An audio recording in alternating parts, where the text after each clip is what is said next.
So in this video, it's going to be a little bit different than my other ones. My other ones, I've mainly been looking at teams going into the year. This one, I just want to talk about a program in general, and that's Wisconsin, and just how bad it has been over the last couple of years. Wisconsin, at one point, was one of the most respected programs in college football. I mean, look at this record: 746, 528, and 52. That is extremely good for a program. Uh, Looking at their mid 2010s, I mean, from 2015 all the way up to 2019, they won 10 or more games 4 times. So, including winning 5 bowl games in that stretch. So, that kind of should just highlight to you just how good this team was. Actually, they won a bowl game in 5 straight seasons, all 5 of those years. So what happened? Well, so in 2022, obviously Luke Fickell gets the keys to Wisconsin, and there was a lot of excitement, right? I mean, looking at Luke Fickell, look at what he did at Cincinnati. In 2017, he won 4 games, taking over that program, and then in year two, he had them at 11 wins. 2019, 11 wins. In a 2020 shortened season, he went 9-1. 2021 made the college football playoff, went 13-1. Before 2022, 9-3, and then he comes to Wisconsin. So what has gone wrong at Wisconsin? Because this is a guy who was very good at Cincinnati, and there was so much excitement when he gets to Wisconsin. It's like, oh my goodness, Wisconsin might be a new premier program, and Fickell's going to turn them around and do everything good. But I mean, looking at the records, they went 7-6 in 2023, 5-7 in 2024, and 4-8 in 2025. They've gotten worse progressively each year. And it's pretty easy to identify where this team has gone wrong. Offensively, they have been awful. So this is 2023, Luke Fickell's first full year as coach of Wisconsin. They ranked 21st in opponents' points per game and 93rd in points per game. Offensively, they had Tanner Mordecai, who was coming from SMU. He had a lot of hype to him, and if you look at the numbers, they just stunk. And Tanner Mordecai wasn't that bad when he came in. There was a lot of hype around him. I mean, we can just go look at him real quick. This is who he was. He was at Oklahoma for a little bit, but at SMU in those 2 years, he aired it out. 3,600 yards, 39 TDs, 12 interceptions, 3,500 yards, 33 TDs, 10 interceptions. And then he gets to Wisconsin, a lot of hype, and for what Fickell can do. And then he has 9 TDs, 4 interceptions, 2,000 yards. The offense production was not there. But hey, it was his first year. He went 7-5 or 7-6. There's still hope for the program. In 24, it gets worse. 109th in points per game at 22.6. The defense also got worse, ranked 46 at 23.1. In terms of quarterback play, it continued to be very, very bad. I mean, look at the numbers: 1,900 yards, 13 TDs, 10 interceptions, 400 yards, 1 TD. It just wasn't good. And in 2025 last year, it got even worse. The defense got a little bit better, 39th in college football, but the offense, 12.8 points per game, 135 out of 136. They had 6 different people throw a pass. Really four. They had 4 guys who they had start games and play in meaningful games. They were terrible. Go back and look at 2025. They actually ended up going 4-8, which is a shocker because they only scored 12 points per game. But just look at these games. It's 17-0 against Miami of Ohio, 42-10 against Middle Tennessee, and then it's just offensively from that Middle Tennessee game, just embarrassment. They scored 20 points after that Middle Tennessee game once in a 27-10 win against Illinois. After that, they never scored 20 points again. At Alabama, 14 points. Maryland, 10 points. At Michigan, 10 points. Iowa, 0. Ohio State, 0. At Oregon, 7.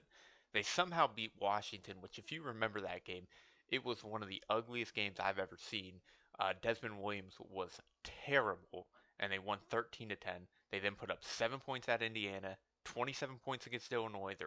They're really their bright spot of the season, and then 7 points at Minnesota.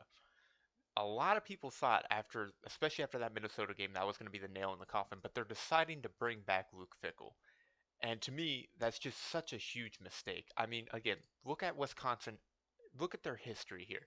It is just look all the 12 wins in 2006. 10 wins in 2009, 11 wins, 11 wins. Then Gary Anderson takes over. He gets 10 wins. Then Paul Christ, Christ, 10 wins, 11, 13, 10. I mean, it's constant 10 win seasons, at least 9, 7 wins. They had a huge bowl streak going from 2002 on. They made a bowl game every year until 2024, and now they've missed bowl games in back to back seasons for the first time since 1992 and 1991.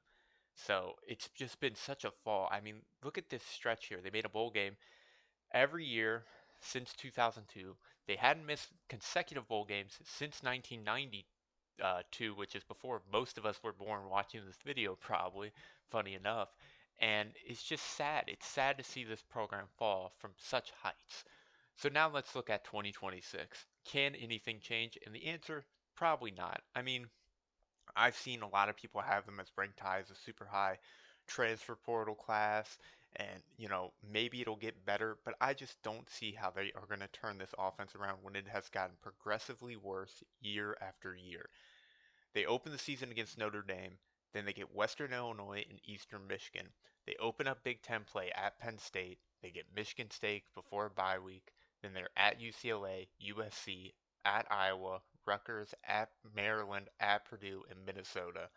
The schedule's not terribly hard, but it's just I cannot trust Luke Fickell to have this offense at any sort of level. Again, go back last year, 12.8 points per game, 135 out of 136 in terms of uh, offense.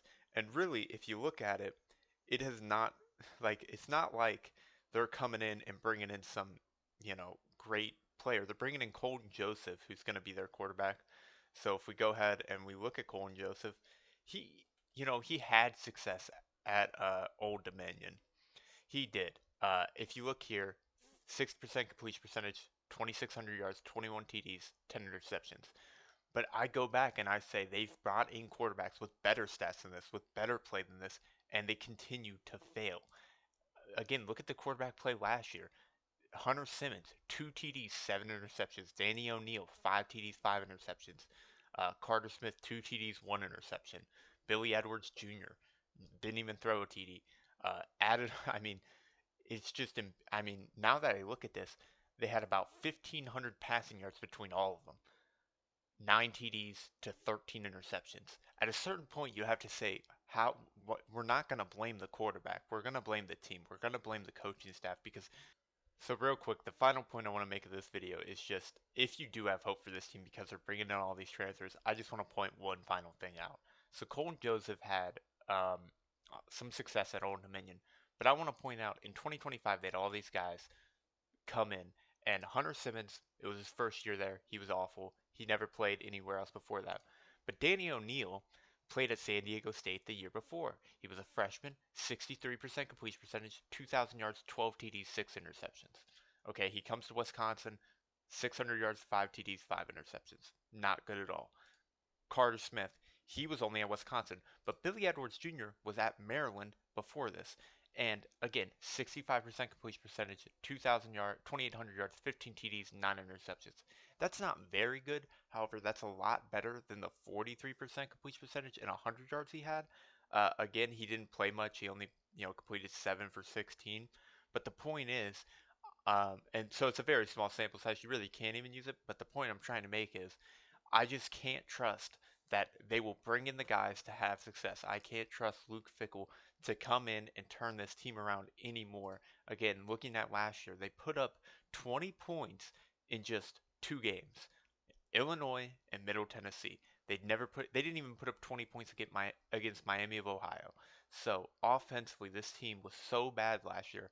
I couldn't believe they're not only bringing back Luke Fickell, they're bringing back the same offensive coordinator. So just as I know Wisconsin fans were a little mad they brought him back, but I couldn't believe it.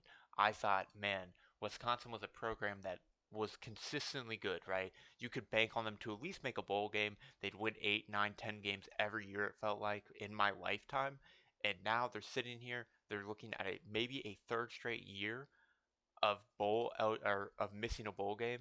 Their over under is sat at 6.5, right at bowl eligibility. And I do think the schedule is very easy, right? They get Eastern Michigan, Western Illinois. That should be two easy wins. And then Michigan State, new head coach, new head coach, new everything there at Michigan State.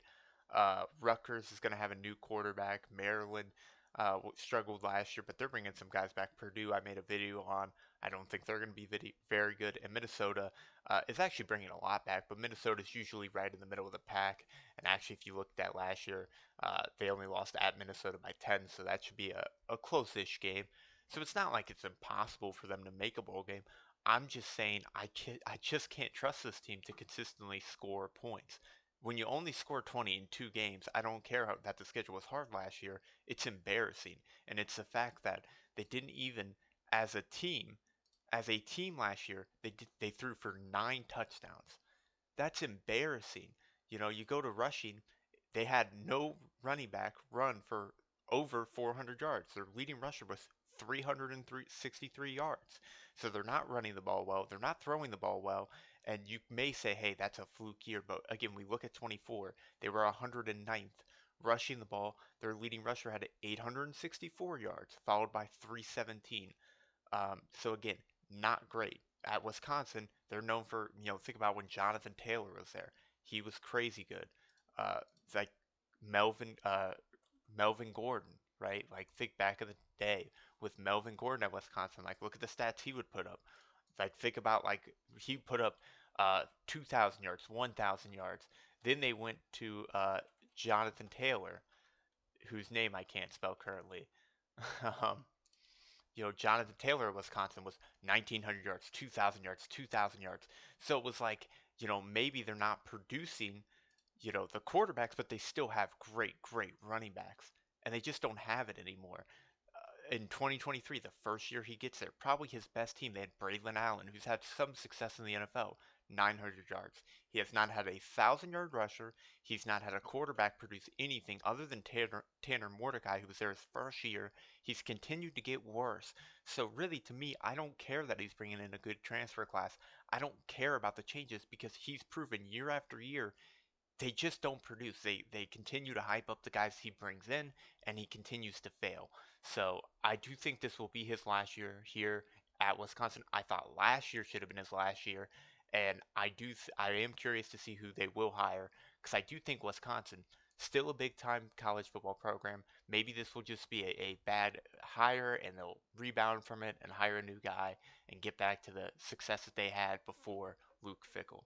So that's all I got. Let me know your thoughts.